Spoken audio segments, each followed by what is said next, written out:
Hello students, in this video we will talk about chapter 1 of class 11th chemistry, that is general principles of chemistry. ठीक है, उसके बारे में हम बात करेंगे. ठीक है, तो जो स्टार्टिंग है वो बहुत ही सिंपल है कि जैसे कि हमें पता है सबसे पहले एक टर्म आता है क्वांटिटी. क्या आता है? क्वांटिटी. अब question is what is quantity. तो anything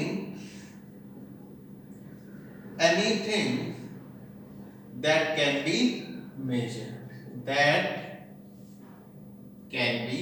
measured is called quantity. कोई भी चीज जो आप क्या कर सकते हैं, मेजर कर सकते हैं, उसे हम क्या बोलते हैं? क्वांटिटी बोलते हैं. जैसे कि मास हो गया, लेंथ हो गई, फोर्स हो गया, वॉल्यूम हो गया. और वो चीज जो मेजर नहीं कर सकते ऑब्वियसली वो क्वांटिटी नहीं है. नाउ क्वांटिटी की जब हम बात करते हैं तो ये क्वांटिटी बेसिकली दो टाइप की होती है. एक हमारी होती है स्केलर क्वांटिटी, एक हमारी होती है वेक्टर क्वांटिटी. तो क्वांटिटीज कितने टाइप की होती है? टू टाइप्स की होती है. एक हमारी होती है स्केलर क्वांटिटी, दूसरी हमारी क्या होती है? Vector quantity.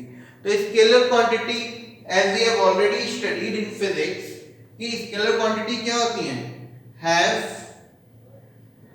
ओनली मैग्नीट्यूड, जिसमें केवल क्या होता है? मैग्नीट्यूड होता है. ठीक है. अच्छा, वेक्टर क्वांटिटीज कौन सी होती हैं? इसमें दोनों ही होते हैं, have both. Vector quantities have both magnitude and direction. Magnitude and direction. Scalar quantities में केवल क्या होता है? मैग्नीट्यूड होता है. वेक्टर क्वांटिटीज में दोनों ही हमारे होते हैं, मैग्नीट्यूड होता है और डायरेक्शन होता है. अच्छा, अब मैग्नीट्यूड का मतलब क्या? जैसे इसकी लेंथ मेजर करनी है, you will measure the length and tell me. तो बेसिकली लेंथ कौन सी क्वांटिटी का एग्जांपल हो गया? स्केलर क्वांटिटी का. वॉल्यूम स्केलर क्वांटिटी का एग्जांपल हो गया. ठीक है. मास भी स्केलर क्वांटिटी का एग्जांपल हो गया. ठीक है. अच्छा, डिस्प्लेसमेंट वेक्टर क्वांटिटी का एग्जांपल हो गया. फोर्स आपका वेक्टर क्वांटिटी का. क्यों? क्योंकि इन क्वांटिटीज में डायरेक्शंस होती हैं, इन क्वांटिटीज में डायरेक्शंस नहीं होती. और डायरेक्शन हम किससे रिप्रेजेंट करते हैं? Directions are represented by positive and negative sign से हम डायरेक्शन रिप्रेजेंट करते हैं. ठीक है. अच्छा, इसके बाद एक टर्म और आता है हमारा, उसे हम क्या बोलते हैं? यूनिट. यूनिट ऑल्सो हमें पता है. यूनिट क्या होता है? यूनिट क्या करता है? It identifies the quantity. It identifies the quantity. ये क्वांटिटी को क्या करता है? आइडेंटिफाई करता है. जैसे इफ आई एम राइटिंग 2, अब इस 2 का कोई मतलब है नहीं, हम क्या बोलेंगे? 2 is just a number, you will just say it is a number. लेकिन अगर आई एम सेइंग 2 मीटर, इसका मतलब we are talking about length. If I am saying 2 kg, that means we are talking about mass. If I am saying 2 second, that means we are talking about time. If I am saying 2 Newton, that means we are talking about force. तो ये देखिए, ये क्या है? Units. Unit ही हमको क्या बता रही है? क्वांटिटी के बारे में बता रही है. क्वांटिटी के बारे में बता रही है. ठीक है. तो हमें क्वांटिटी के बारे में कौन बता रहा है? यूनिट बता रही है. तो यूनिट क्या है? ये क्वांटिटी को आइडेंटिफाई करती है. ये क्वांटिटी को आइडेंटिफाई करती है. तो यूनिट क्या करता है? It identifies the quantity. ये बहुत ही ब्रीफ इंट्रो है about the quantity, scalar quantity, vector quantity. Detail introduction जो है इसका हम लोगों ने फिजिक्स में ऑलरेडी किया. ओके. नाउ इसी में अब एक चीज आती है कि क्वांटिटीज जो है कहां से आई. ये सारी क्वांटिटीज, तो सारी क्वांटिटीज आपकी कुछ क्वांटिटीज से डिराइव होके आई हैं. ठीक है. तो कहां से डिराइव हुई है? तो we have 7 base quantities. How many? हमारे पास 7 बेस क्वांटिटीज, 7 बेस क्वांटिटीज, और बाकी जितनी भी क्वांटिटीज हैं, फोर्स हो गया, ठीक है, डेंसिटी हो गई, वॉल्यूम हो गया, एरिया हो गया, ठीक है, रेजिस्टेंस हो गया, आपका आपका वोल्टेज हो गया, पावर हो गया, वर्क डन हो गया, जो भी क्वांटिटीज हम अपनी डेली लाइफ में यूज करते हैं, या फिर हमारे जो जैसे स्पीड हो गया, एक्सेलरेशन हो गया, तो ये जो जितनी भी क्वांटिटीज है, ये सारी क्वांटिटीज कहीं ना कहीं से ड्राइव होके आई हैं। अभी किन क्वांटिटीज से क्वांटिटीज जो ड्राइव होती हैं, वो 7 बेस क्वांटिटीज में सबसे पहली मास, क्या है आपकी पहली बेस क्वांटिटी हमारी, क्या है, मास, ठीक है। दूसरी बेस क्वांटिटी हमारी क्या है, टाइम। तीसरी base quantity, third base quantity हमारी क्या है, डिस्टेंस, ठीक है, या फिर लेंथ, ठीक है। फोर्थ बेस क्वांटिटी हमारी क्या है, थर्मो डायनामिक टेम्परेचर, या फिर सिंपली हम टेम्परेचर भी कह सकते हैं, थर्मोडायनामिक टेम्परेचर, ठीक है। 1 2 3 4। फिफ्थ हमारी क्वांटिटी क्या है, amount of substance, amount of substance. Sixth हमारी क्वांटिटी क्या है, electric current, electric current. And seventh quantity जो है वो हमारी क्या है, luminous, luminous intensity, luminous intensity, ठीक है। तो मास की यूनिट क्या, जो हम लोग यूनिट यूज करेंगे वो क्या यूज करेंगे, केजी, दैट इज किलोग्राम, ठीक है। टाइम के केस में जो हमारी यूनिट यूज होती है वो क्या होती है, सेकेंड, ठीक है, दैट इज एस। डिस्टेंस के केस में क्या यूज होती है, metre, that is M. Thermodynamic temperature के केस में क्या हम लोग यूज करते हैं, kelvin, that is K. Amount of substance, इसको हम रिप्रेजेंट करते हैं मोल से, that is MOL। Electric current is ampere, ampere we represented by A।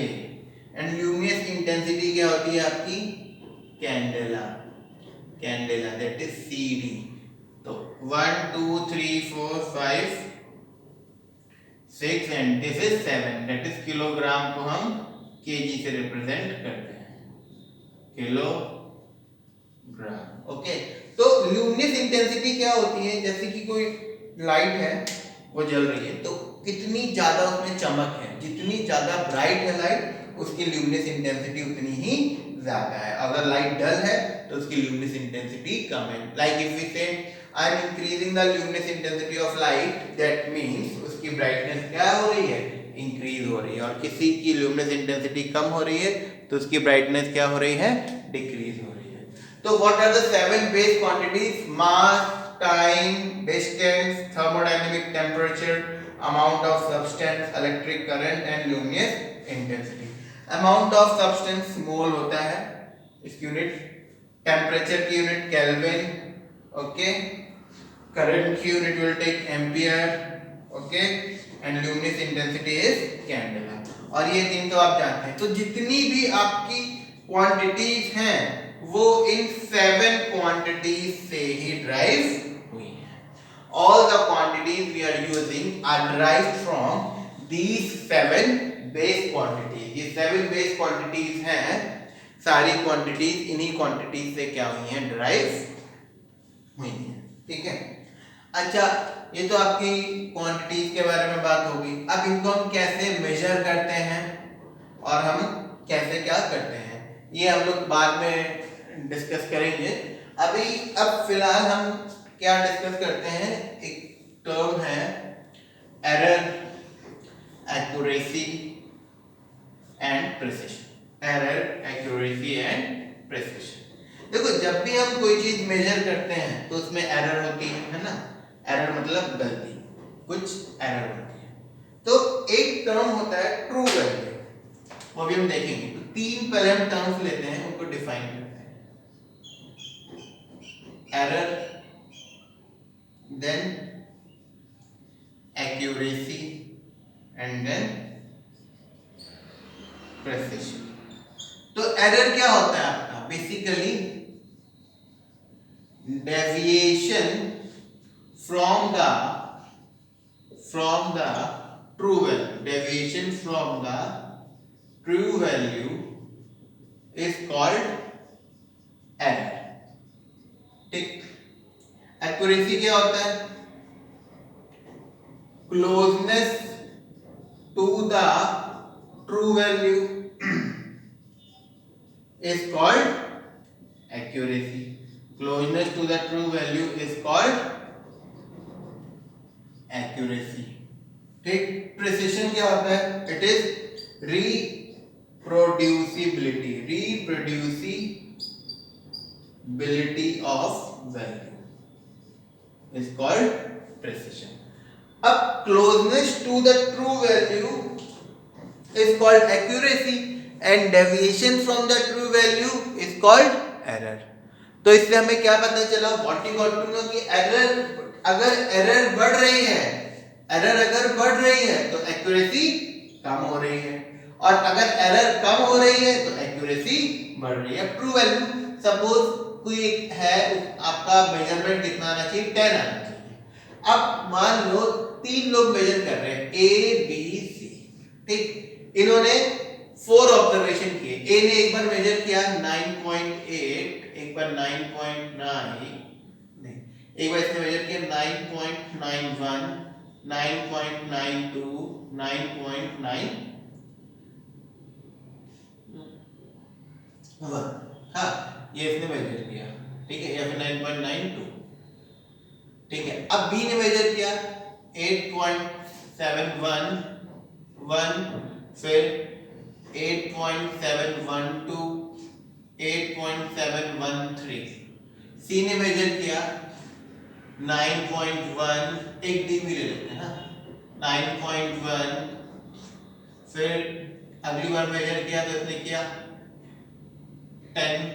11.1, फिर मेजर किया 8.1। ठीक है। फिर डी ने मेजर किया 9.991, 9.992, 9.993। ये तीन मेजरमेंट किए गए, तीन मेजरमेंट उनके आए जो उन्होंने मेजर की, ये वैल्यूज मेजर की। अब देखो ए के केस में 9.9 मतलब आंसर एक्यूरेट तो है, आंसर एक्यूरेट तो है। तो अगर हम बात करें एक्यूरेसी की, तो एक्यूरेसी कैसी है? अच्छी है। ठीक। तो एक्यूरेसी अच्छी तो एरर कम हो गई। ओके। अब प्रिसिशन कैसा है? प्रिसिशन की अगर हम बात करें तो 9.91, 92, 93 ज्यादा आसपास है, तो प्रिसिशन अच्छा नहीं है। अच्छा, बी की बात करें तो एक्यूरेसी क्या है? काफी दूर आ रहा है, 8 पॉइंट समथिंग आ रहा है, तो इसकी एक्यूरेसी अच्छी नहीं है। लेकिन प्रिसिशन देखिए आप, पॉइंट के बाद भी 2 डिजिट्स तक वैल्यू आपकी सेम आ रही है लगभग, तो प्रिसिशन क्या हो गया? अच्छा, बार बार उसी वैल्यू को वो क्या कर रहा है? लगभग रिप्रोड्यूस कर रहा है। यहां पे एक्यूरेसी तो अच्छी नहीं है और प्रिसिशन भी अच्छा नहीं है।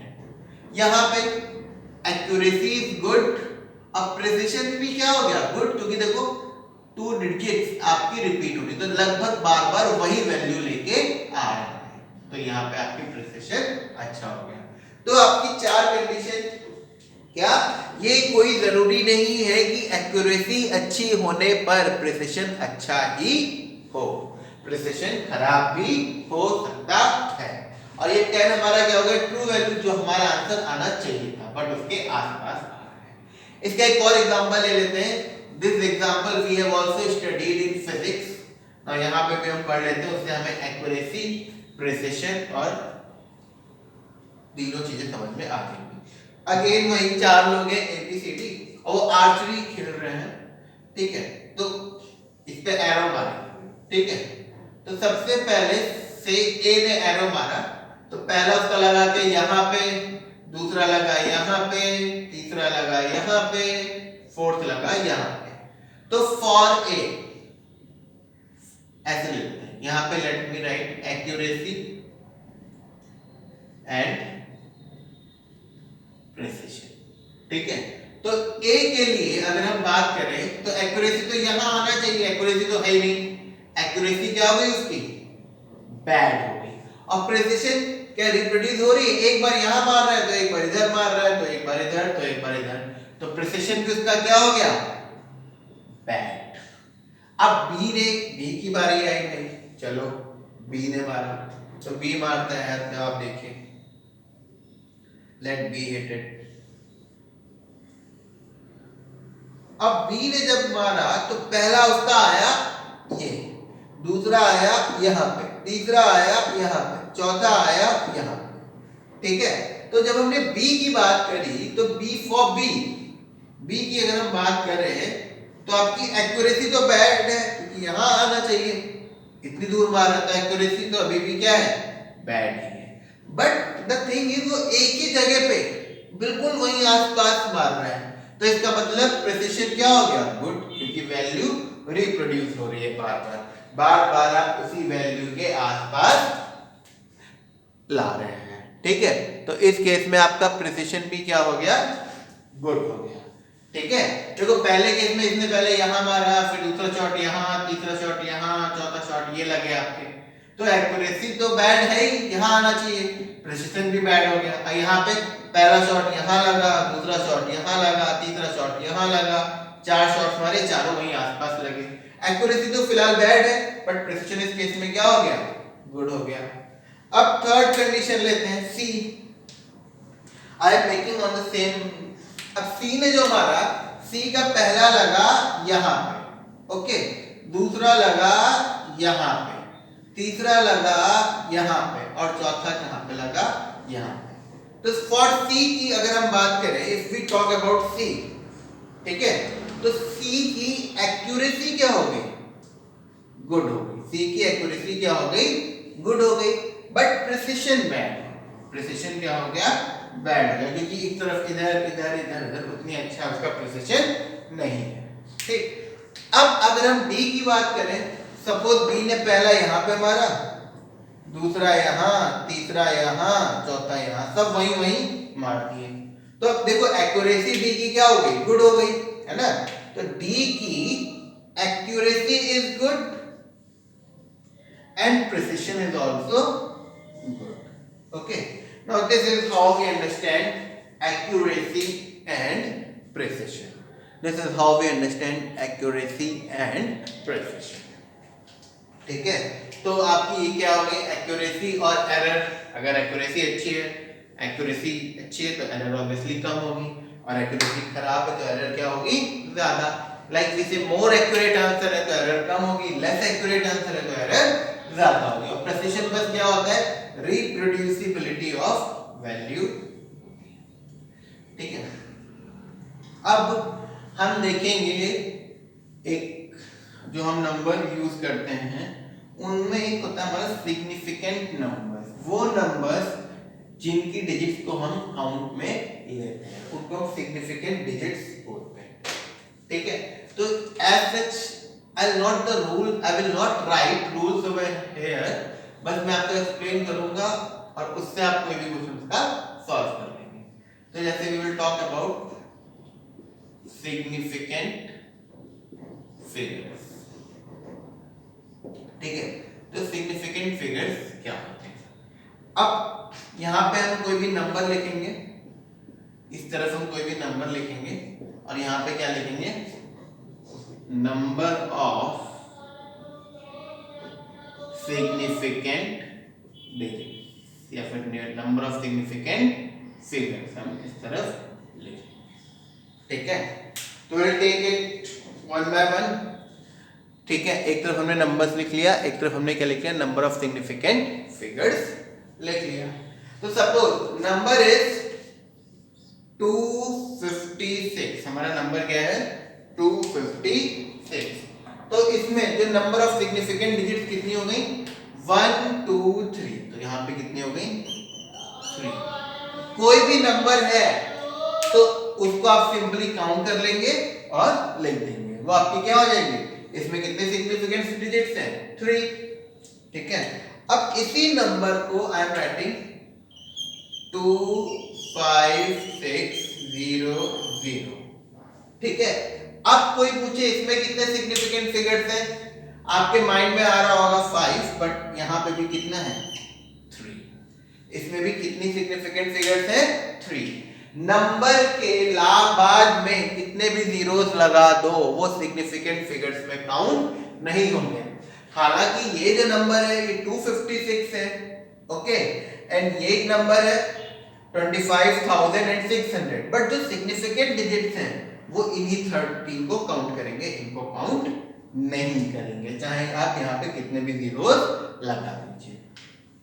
Again I am taking same number and writing it differently in different way, like यही नंबर 256.00।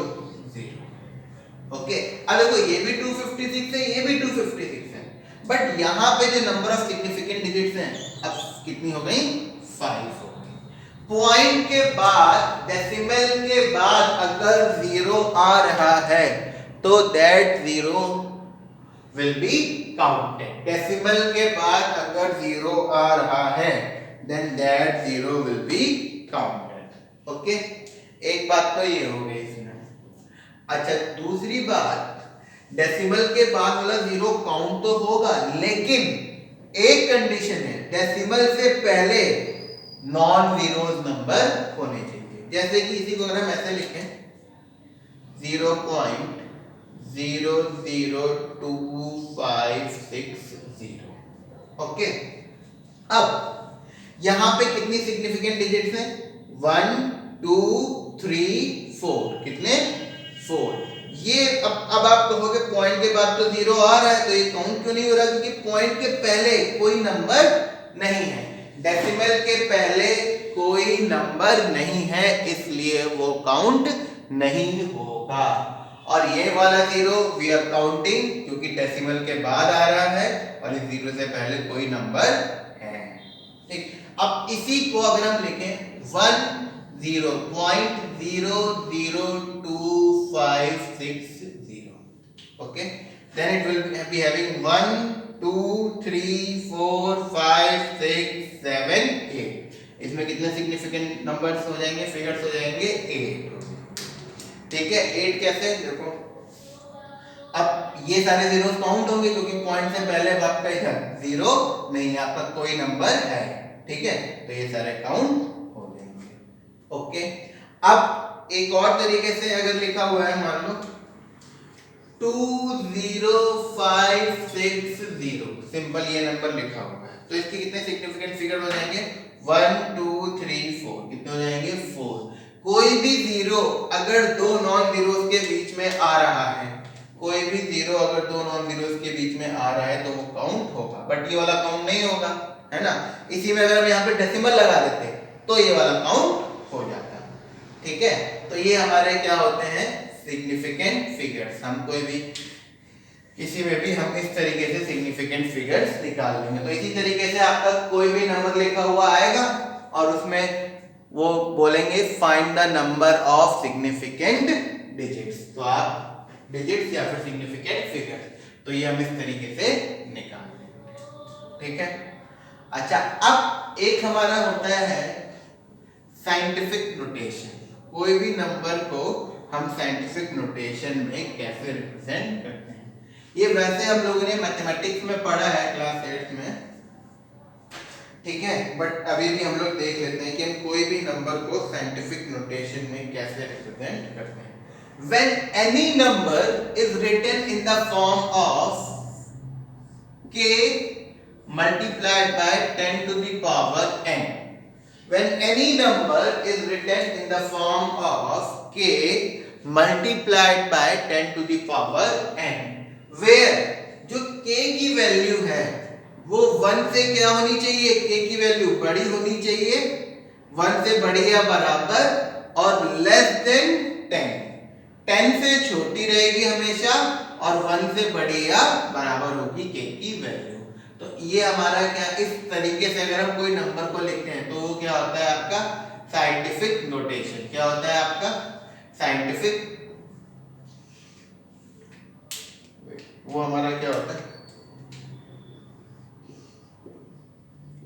Scientific notation. ठीक है, scientific notation. whenever any number is written in the form of k multiplied by 10 to the power n, where value of k is greater than or equal to 1 and less than equal to 10। मतलब कि 1 हो सकती है 1.1, 1.1, फिर 2.3, 4.5, 6.7, 8.999 तक हो सकती है। ठीक है, k की वैल्यू 1 से लेके 9.99 तक आप ले सकते हैं कुछ भी। ठीक है, और 10 से हमेशा क्या रहेगी, छोटी रहेगी और 1 से बड़ी या 1 के इक्वल हो सकती है k की वैल्यू। अब हम कैसे लिखते हैं साइंटिफिक नोटेशन में कोई भी नंबर।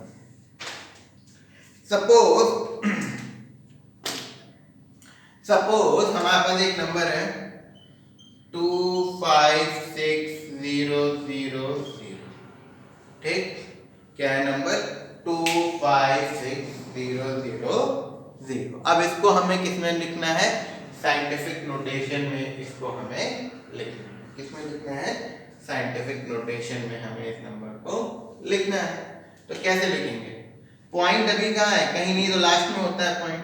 तो इस पॉइंट को तब तक इधर शिफ्ट करो जब तक कि 1 से 10 के बीच में वैल्यू नहीं आ जाती। तो देखो इसको एक इधर शिफ्ट किया 1 बार, 2, 3, 4, 5, पॉइंट को हम यहां ले आए तो आपका 2.56 हो गया, 1 से 10 के बीच में आ गया। तो इसको हम क्या लिखेंगे 2.56 multiplied by 10 to the power, कितनी बार लेके आए पॉइंट को 1, 2, 3, 4, 5 जंप करवाएं तो 10 टू दी पावर क्या आ जाएगा 5। ये आपका साइंटिफिक नोटेशन होगा। ठीक है, 2.56 इंटू 10 टू दी पावर 5। ठीक है, अब आपकी ये वैल्यू 2.56 देखो 1 और 10 के बीच में आ रही है और इंटू 10 टू दी पावर 5 हो गया। ऐसे ही let us take one more number. Suppose इसी नंबर को इस तरीके से लिखा होता है 0.0000256। अब पॉइंट देखो, अभी पॉइंट डेसिमल नंबर कैसे ट्रेवल कर रहा था, डेसिमल ऐसे ट्रेवल कर रहा था। अब डेसिमल कैसे जाएगा, सी 1, 2, 3, 4। तो क्या आ गया ये 2.56, कितना जंप कराया 4, और किस तरफ जंप हुआ डेसिमल का, इस तरफ। तो multiplied by 10 to the power -4। ठीक है, multiplied by 10 to the power -4। ठीक है, तो जब भी सपोज ये हमारा क्या है डेसिमल है, ये हमारा क्या है डेसिमल है। डेसिमल अगर इस तरफ ट्रेवल कर रहा है, अगर डेसिमल आपका इस तरफ ट्रेवल कर रहा है तो पावर जो है क्या होगी आपकी, पावर जो होगी 10 की पावर क्या होगी, या फिर ऐसे लिख लो जो n है ना n, तो क्या value of n will increase, n की वैल्यू बढ़ेगी। और यही अगर डेसिमल उधर को ट्रेवल कर रहा है, देखो इधर को ट्रेवल कर रहा है तो n की वैल्यू क्या होगी, डिक्रीज होगी। तो value of n will decrease, value of n will decrease. ठीक है, ये हमेशा आप याद रखना। इस पे हम लोग एक और देख लेते हैं। सपोज आपका ऐसे ही नंबर लिखा होगा 2341 इंटू 10 टू द पावर 3। अब इसको साइंटिफिक नोटेशन में लिखना है। 10 की पावर तो 3 है, बट क्या ये साइंटिफिक नोटेशन में है, नहीं है, क्योंकि जो इंटू में है k उसकी वैल्यू तो 10 से बहुत बड़ी है, बट वो नहीं होनी चाहिए थी। तो अभी हम कहाँ इमेजिन कर लेंगे डेसिमल नंबर, यहाँ पे। अब यहाँ से शिफ्ट करेंगे कितना 1 2 3, तो 3 बार में यहाँ पे आ गया तो ये क्या हो जाएगा 2.341 इंटू 10 की पावर कितनी थी 3 थी और 3 इधर शिफ्ट हुआ तो क्या हो जाएगा +3, जब भी इधर आएगा तो n की वैल्यू उतनी ऐड हो गई, तो ये क्या हुआ 2.341 इंटू 10 टू द पावर 6, क्योंकि जब इधर आ रहा है डेसिमल तो पावर प्लस में जाएगी। यही नंबर ऐसे लिखा होता suppose 0.00231 same number into 10 to the power 3। अब आपसे कहा जाए इसको कन्वर्ट करो तो कैसे जम कराएंगे, अब उधर जाएगा डेसिमल 1 2 3, तो ये क्या हो जाएगा आपका 2.31 इंटू 10 टू द पावर 3। अब डेसिमल उधर गया तो यहाँ क्या आ जाएगा -3 आ जाएगा, तो ये क्या हो जाएगा 2.31 इंटू 10 टू द पावर 0, ठीक है, और 10 की पावर 0 क्या हो जाएगा 1 हो जाएगा। तो ये हमारा क्या हो गया साइंटिफिक नोटेशन, क्या हो गया साइंटिफिक नोटेशन। अच्छा साइंटिफिक नोटेशन आपको ये एडिशन मल्टीप्लिकेशन तो आता ही होगा, वही सिंपल आपका इसमें इन नंबर्स का एडिशन मल्टीप्लिकेशन जो होता है वो वही आपका 7th 8th क्लास वाला कॉन्सेप्ट लगता है कि पावर मल्टीप्लाई में ऐड हो जाएंगी, डिवाइड में सब्सट्रैक्ट हो जाएंगी, ओके, ये सारे कॉन्सेप्ट आपको मालूम है। अच्छा अब हम एक और चीज देख लेते हैं राउंड ऑफ। कोई भी नंबर को हम क्या करते हैं राउंड ऑफ कैसे करते हैं, राउंडिंग ऑफ, नहीं जैसे लमसम। अब देखो एक हम नंबर लेते हैं 6, ठीक है, फिर 6 के आगे हम अलग अलग नंबर्स लगाएंगे। मान लो आपका नंबर है 61, तो इसका राउंड ऑफ क्या हो जाएगा अभी देखेंगे। अच्छा चलो देख लेते हैं 60। एक नंबर है 62, इसका राउंड ऑफ क्या हो जाएगा 60। एक नंबर है 63, इसका भी राउंड ऑफ क्या हो जाएगा 60। एक नंबर है 64, इसका भी राउंड ऑफ क्या हो जाएगा 60, ओके। तो अब देखो आपका 61 62 63 और 64 का राउंड ऑफ क्या हो गया 60 हो गया, ठीक। ना सेकंड कंडीशन, अब आपका नंबर है 65 नहीं ले रहे हम, ध्यान देना 66 67 68 एंड 69, ठीक है। इन सब पे आपका नंबर राउंड ऑफ होके क्या हो जाएगा 70। 66 का राउंड ऑफ 70, 67 का राउंड ऑफ 70, 68 का राउंड ऑफ 70 और 69 का भी राउंड ऑफ क्या हुआ 70, और उधर 61 62 63 एंड 64 सबका राउंड ऑफ क्या हुआ 60।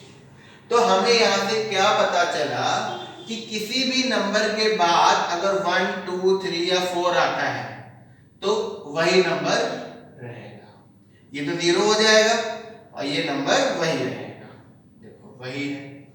अच्छा सेकंड, किसी भी नंबर के बाद 6 7 8 9 आता है तो ये तो फिर से 0 हो जाएगा, देखो, बट ये नंबर 1 से क्या हो जाएगा इंक्रीज हो जाएगा। जैसे कि हम थोड़ा सा चेंज कर देते हैं यहाँ पे,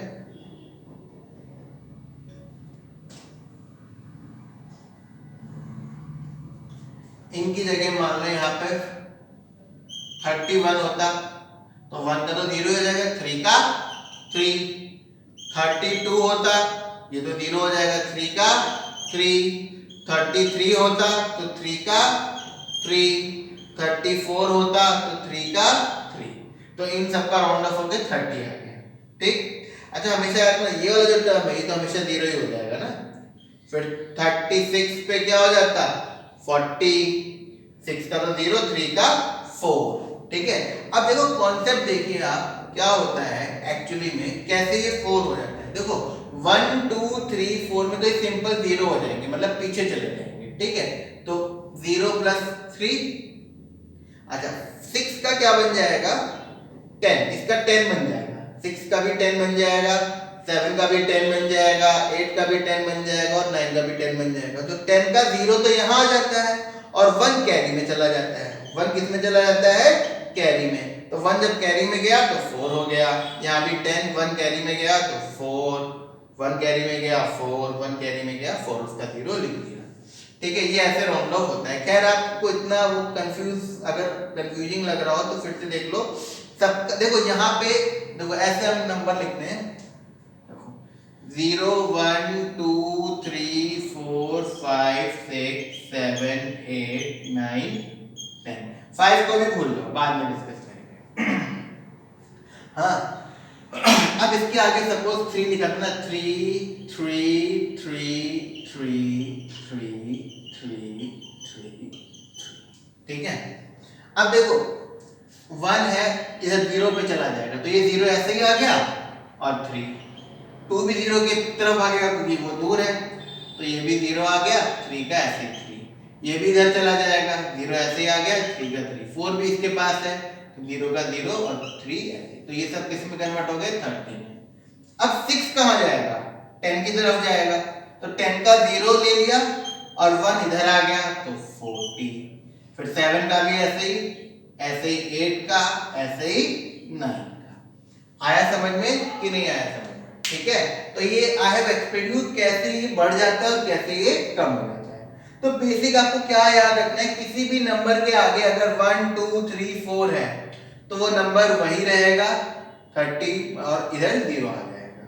ठीक, और अगर 6 7 8 या 9 है तो वो नंबर 1 से इंक्रीज हो जाएगा। देखो 3 का 4 हो गया और इधर 0 आ जाएगा। ये हमारा राउंड ऑफ का कॉन्सेप्ट है। लेकिन अगर 5 है तो क्या करेंगे? अगर 5 है तो क्या करेंगे? तो देखो 5 के केस में क्या होता है, अगर सपोज ये है 35, क्या है? 35। तो अब ये ऑड नंबर है, 5 से पहले वाला नंबर क्या है?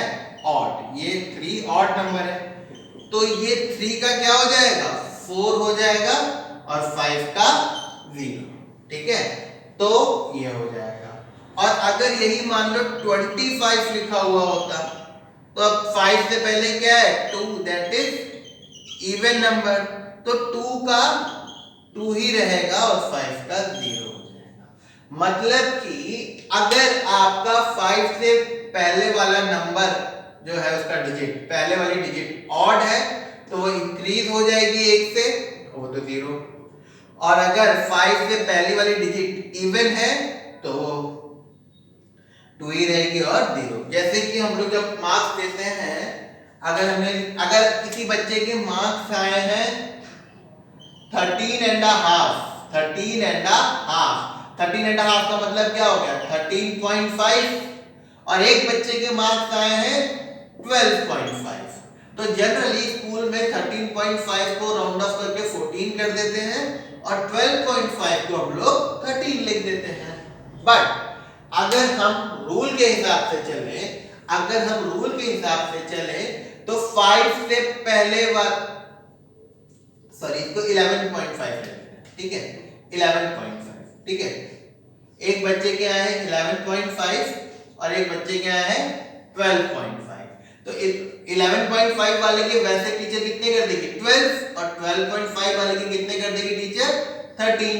ठीक, तो ये आपका जो टीचर हम लोग टीचर्स कर देते हैं। बट रूल के हिसाब से 5 से पहले वाला नंबर क्या है? ऑड है। ठीक है, तो ये 1 से क्या हो जाएगा? इंक्रीज। तो 1 तो ये रहा और 1 का क्या हो जाएगा? 2 और ये 0.0। तो 11.5 के कितने मार्क्स हो गए? 12। अब 12.5 के देखो, 1 तो ये वाला ऐसे ही आ गया। 5 से पहले वाला नंबर क्या है? 2, जो कि कैसा नंबर है? इवन। तो ये नंबर एज आ जाएगा। ठीक है, तो दोनों के ही कितने आए? 12, राउंड ऑफ होके 12 आया। क्यों? क्योंकि 11.5 ये ऑड है तो इसका 12 हो गया, 12.5 इवन है तो ये 12 ही रहा।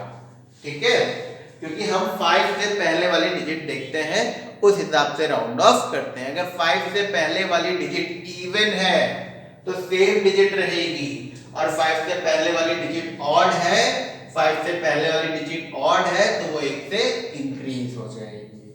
ठीक है, इस पे अब हम एक एग्जांपल देख लेते हैं। कई बार आपका क्वेश्चन आता है, जैसे कि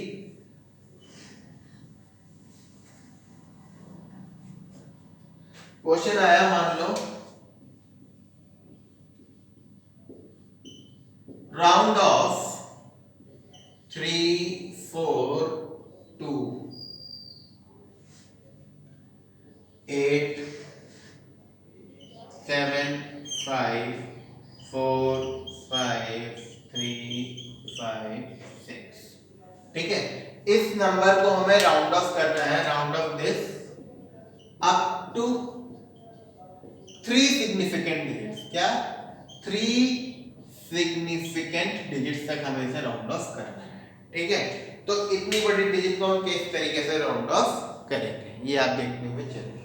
ठीक है, तो हम लेफ्ट साइड से, इस साइड से 2 डिजिट्स लेते हुए चलेंगे। पहले इन दोनों को लेंगे, तो ये पूरा ऐसे उतार लो इसके नीचे। 3, 4, 2, 8, 7, 5, 4, 5, 3। अब 5, 6 है, नंबर के बाद क्या है? 6। तो अगर किसी भी नंबर के बाद 6 आता तो वो नंबर 1 से क्या हो जाएगा? इंक्रीज। तो 5 का क्या हो जाएगा? 6 और ये 0। ठीक, फिर से लेते हैं। 3, 4, 2, 8, 7, 5, 4, 5, यहां तक किया। अब इन दोनों को लेके चलो, ये वाला 0 तो ऐसे ही आ जाएगा। 3, किसी भी नंबर के बाद 6 आता है, हमें पता है, देखो 1, 2, 3, 4, फिर 6, 7, 8, 9। किसी भी नंबर के बाद 6 आता है तो वो बढ़ जाएगा, तो 3, 6, 3 का क्या हो जाएगा? 4 और 6 का 0 और 0। अब हम ये दोनों डिजिट्स लेके चलेंगे, तो ये पूरा उतार लेंगे, ये यहां तक उतार लेंगे, तो क्या हो जाएगा? 3, 4, 2, 8, 7, 5, 4। ठीक है, 7, 5, 4। अब 5, 4 ये है, तो किसी भी नंबर के बाद अगर 4 आ रहा है तो वो नंबर एज इट इज आ जाएगा, तो ये 5 एज इट इज आ जाएगा और 4 का 0 हो जाएगा, और 2 0 पहले से थे। अब हम ये डिजिट लेके चलेंगे। ठीक है, क्या आ जाएगा आपका? 3, 4, 2, 8, 7, 5, 4, 5 है ना, 7, 5 हो गया, 4, 5। अब किसी भी नंबर के बाद अगर 5 आ रहा है, 5 आ रहा है, तो 5 से पहले वाला नंबर देखिए क्या है? 4 है, ये जो कि इवन नंबर है। तो इवन नंबर है तो ये एज इट इज आ जाएगा और ये 5 का 0 हो जाएगा, बाकी 3 0 और 1, 2, 3। अब ये दोनों लेके चलेंगे हम, तो क्या हो जाएगा आपका? 3, 4, 2, 8, 7। किसी भी नंबर के बाद अगर 4 आता है तो वो नंबर एज इट इज आ जाएगा, तो 5 एज इट इज आ गया, 1 0 ये और 4 और 0, ये 0, फिर 1, 2, 3, 4। अब ये 7, 5, तो 3, 4, 2, 8 आप कॉपी कर लेंगे। क्या? 3, 4, 2, 8। ठीक है, अब देखो 7, 5 से पहले वाला डिजिट क्या है? 7। 7 कैसा नंबर है? ऑड नंबर है, क्योंकि 7 ऑड नंबर है और ये 5 है ना, तो 5 से पहले वाली डिजिट अगर ऑड है तो वो डिजिट 1 से इंक्रीज हो जाएगी, तो 7 का क्या हो जाएगा? 8 हो जाएगा, और इस 5 का 0। और कितने 0 आ रहे हैं? 1, 2, 3, 4, 5, तो 1, 2, 3, 4, 5। अब इसके बाद ये दोनों डिजिट लेके चलेंगे, तो ये क्या हो जाएगा आपका? 3, 4, 2। किसी भी नंबर के बाद अगर 8 आता है, तो 8 आता है तो ये डिजिट 1 से इंक्रीज हो जाएगी, तो 8 का क्या हो जाएगा? 9 हो जाएगा, ये हो गया 9। फिर 1, 2, 3, 4, 5, 6 और 7, 1, 2, 3, 4, 5, 6, 7। फिर अब इन दोनों को ले लेंगे, 3, 4, 2, 9 है, किसी भी नंबर के बाद 9 आता है तो वो नंबर 2 का क्या हो जाएगा? 3। फिर 1, 2, 3, 4, 5, 6, 7, 8, तो 1, 2, 3, 4, 5, 6, 7, 8। ठीक है, तो ये हमारा राउंड ऑफ हो गया, कहां तक? देखो 3 सिग्निफिकेंट डिजिट्स है, क्योंकि ये सारे जीरोस काउंट नहीं होंगे, तो इसको हम ऐसे भी लिख सकते हैं थोड़ा और अच्छे तरीके से। ये 0 यहाँ पॉइंट यहाँ पे है, 1, 2 3 4 5 6 7 8 9 10। तो ये क्या हो जाएगा 3.43 इंटू 10 टू द पावर 10। तो ये 1 2 3 सिग्निफिकेंट डिजिट काउंट होंगे, ये तो काउंट होता नहीं है। तो इस तरीके से हम क्या करते हैं, राउंड ऑफ करते हैं। ठीक है, तो ये तो हमारा हो गया, बेसिक चीजें हो गई, ये हमारे फिजिक्स में भी है और केमिस्ट्री में भी है। ठीक है, अब नेक्स्ट वीडियो से हम क्या देखेंगे, जो लॉज हैं, laws of combination, law of multiple proportion, law of constant proportion, Avogadro's number, molar mass, number of moles मतलब मोल कॉन्सेप्ट, ठीक है, लिमिटिंग रीजियंस, ये सारी चीजें हम अब नेक्स्ट वीडियो से देखेंगे। ओके।